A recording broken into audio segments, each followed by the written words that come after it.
President Trump weighing in over the weekend on the status of negotiations with Lara Trump on Saturday. But we're close to a very good deal, and if we can make it good, otherwise we just start up with the Department of War. The one guarantee that I have to have is that there will be no nuclear weapons. They've agreed to that.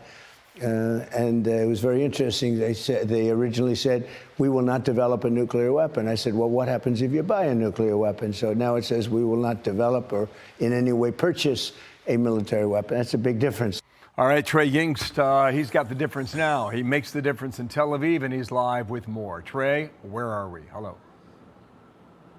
Yeah, hey, Bill, good morning. U.S. forces conducted multiple strikes on Iranian targets over the weekend. According to Central Command, we understand these strikes went after Iranian radar systems and command and control sites for drones in Gorak, Iran, along the coast and on Qasem Island. CENTCOM described the action as defensive in nature to prevent Iran from attacking international shipping lanes and after Iran shot down a $4 million U.S. drone.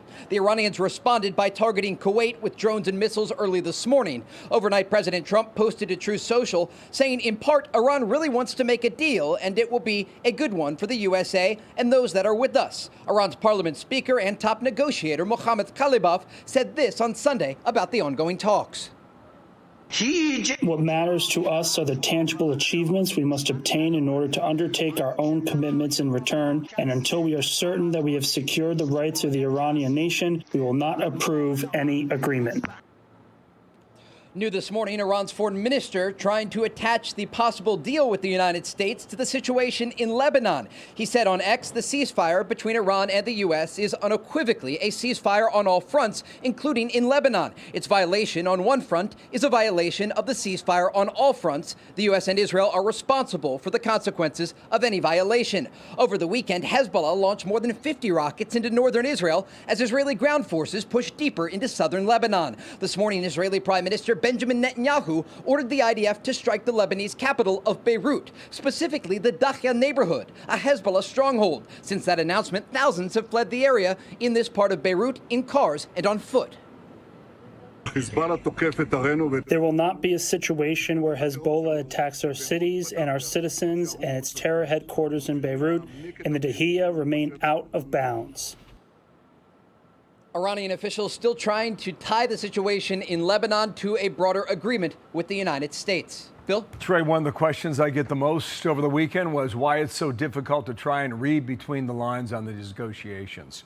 And it could be because the president's keeping his cards close. And it could be because the Iranian leadership is so filled with subterfuge over the years. Based on your experience there in the region, how would you best address that question, Trey?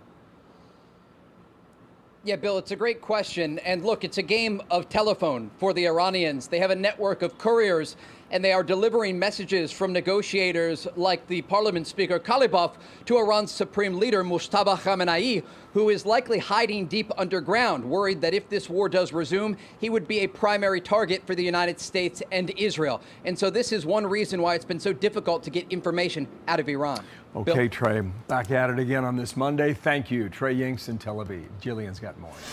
All right, let's bring in Rebecca Heinrich. She is a senior fellow at the Hudson Institute. Rebecca, it is a whole new world, new way of doing business. As we've talked about before, President Trump is going at this thing every which way all at once. He's trying to negotiate a deal while threatening the use of military force, while using military force, targeting the Iranians. Is it ultimately going to work out in his favor, though?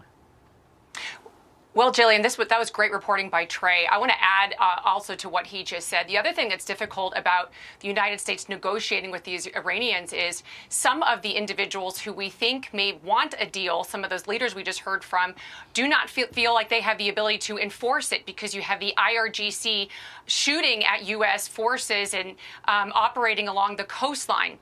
This is why the United States Central Command continues to act defensively to try to get ships through the strait at the same time negotiations continue. So over the weekend, we heard that the United States struck these IRGC anti-ship sites, command and control on Qasem Island. That island is a central node system for all of Iran's coastal defenses. So even though we might feel very frustrated that we're not getting closer to negotiations, the Trump administration is still weakening Iran's coercive control over the United States by taking out a lot of these really key systems along the Strait of Hormuz's coastline. Jillian. They are, though, the regime, proving very adept at one thing, and that is buying themselves time. A lot of experts I've been talking to are questioning President Trump's claims that those at the top really do want a deal. They say what these people actually want is to be negotiating a deal that never goes anywhere. Yeah, I think that's right. I think that the Iranians want to simply wear down the United States and its regional allies and partners, wear them down politically. We've got elections coming up. And so they think that time is on their side when it comes to the political timeline. I would argue that President Trump actually understands this correctly, that time is on our side because of the pressure that the United States continues to put on Iran.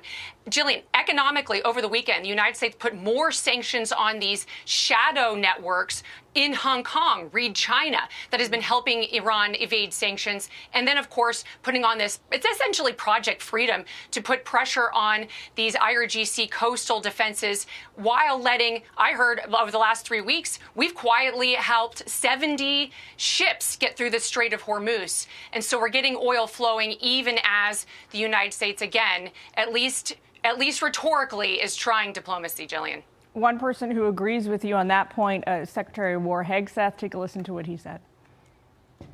Having been in the room with him, I know he means it when he looks in the camera in the cabinet room and said they can either do this now through a deal, and we think we're in a good place to make that deal, or they can deal with the War Department. And we are prepared. We're postured even stronger today than we were on day one to address it that way if we have to, but he'd prefer not to. How much more time would you give the regime if you were leading these negotiations on the U.S. side? Well, look, I would just keep our goals in mind. Our goal is to get the Strait of Hormuz open and make sure that the Iranians are not the ones that can control and coerce over the strait. And we are chipping away exactly at that goal. And, of course, the other goal is to make sure that the Iranians never have a nuclear weapon. And I'm very comfortable right now that the military action that the United States and Israel has already taken has already bought us a significant amount of time. And so I think as long as we're getting ships through the Strait of Hormuz, it's essentially, again, it's Project Freedom, except we're just not calling it that. And then, then I'm comfortable that the United States can continue to squeeze the regime. I think that President Trump also understands that he cannot permit the unfreezing of Iranian resources. And the Qataris have already said we're not going to unfreeze this $12 billion that we've frozen in these Iranian accounts.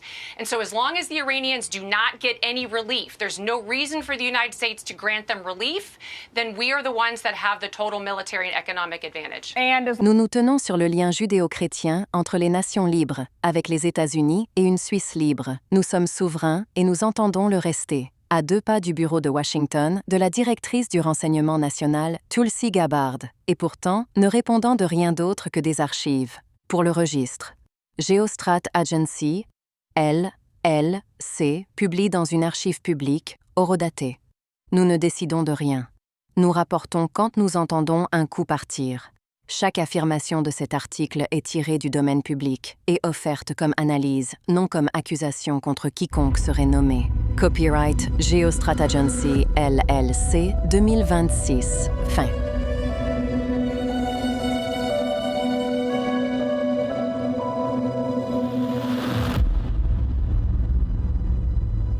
Iran is cooperating with China in an elaborate scheme to get Iranian oil to China to fund their wartime operations in an elaborate scheme using what's called a dark fleet. Now, let's uncover this. Iran has old aging ships that they've loaded oil on for years, and recently in months during the war, anticipating the war, we believe there's 90 million barrels of Iranian oil outside the Strait of Hormuz. They got that out before the blockade, and they've got roughly 1,500 ships of these aging ships. Now, here's the path. There's 3 phases. It starts in Iran. They load the old oil ships and send them all the way down here into what is a nautical no man's land called the Eastern Outer Port Limits. It's in the Strait of Singapore, just off the coast of Malaysia. And what happens there is the whole operations secrecy. They connect ship to ship to Asian, Chinese shipping ships that come in and they sit next to each other. They transfer the oil from the Iranian old ship into the new Asian ship, and they disguise it, mask it, and relabel it before it then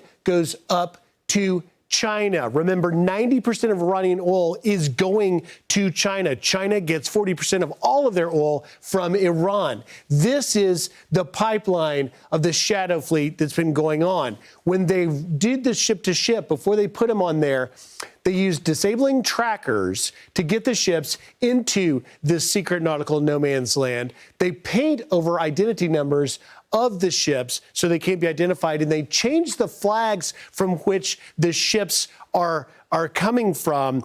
And what happens when the ship happens, once it leaves the strait and heads to China, it's relabeled as being from a questionable Malaysian source, and it's not tracked, and it's all done illegally, despite U.S. sanctions specifically on this oil.